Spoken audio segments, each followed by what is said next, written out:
We're also following a developing story right now in Hoosick. Police say an 18-wheeler flipped over and went down an embankment, and it's the same area where an 18-wheeler crashed back in February. That happened on Route 7 westbound near Tibbits Forrest just a couple of hours ago, the most recent one. Traffic in the area has been affected, and our Matt Markham joins us live now at the scene. And Matt, what are you seeing and what are you learning?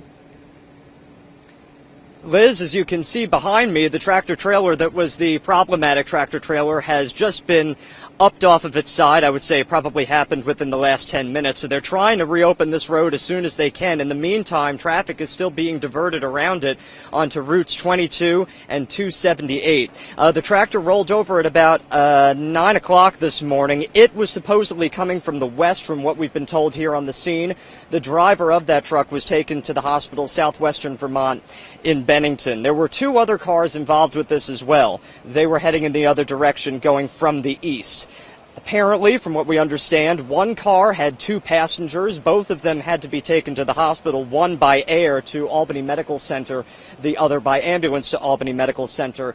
And we are not sure of what their injuries are at this point. Police have promised us that there would be a release to come a little bit later in the day, and we're still waiting for that information. Liz, as you had mentioned a little earlier, in February there was another 18-wheeler that really right in this area had flipped over, and that was a fuel tanker that crashed, and the man inside was injured, and there was a big scene here. Road was closed for quite a while, and that, as you know, has caused concern for people around here to say maybe the speed limit is too high, it's 55 miles per hour, or maybe something otherwise needs to happen with this road. It is a windy road as it comes out of the Hoosick Falls area, up a hill and back down towards Brunswick.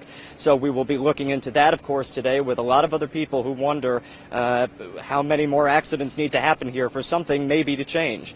We're reporting live in the town of Hoosick now. Matt Markham, CBS 6 News.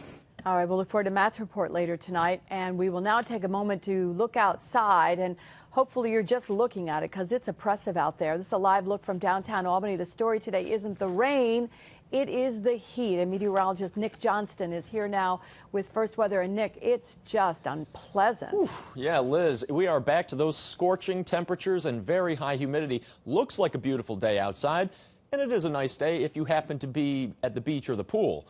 Meanwhile, otherwise, hopefully you've got some air conditioning to cool off. Mostly dry today and tomorrow.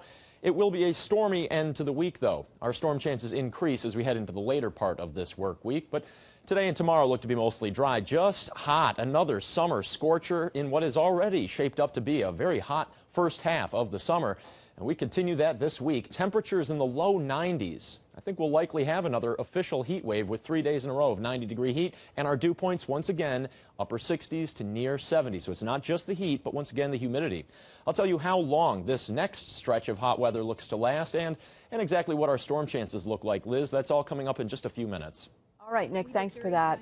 George Zimmerman remains in an undisclosed location this noontime after being found not guilty Saturday night in the killing of 17-year-old Trayvon Martin. In the meantime, vigils are being planned in over 100 cities for this coming weekend. The Reverend Al Sharpton says his organization will hold vigils and rallies in front of federal buildings.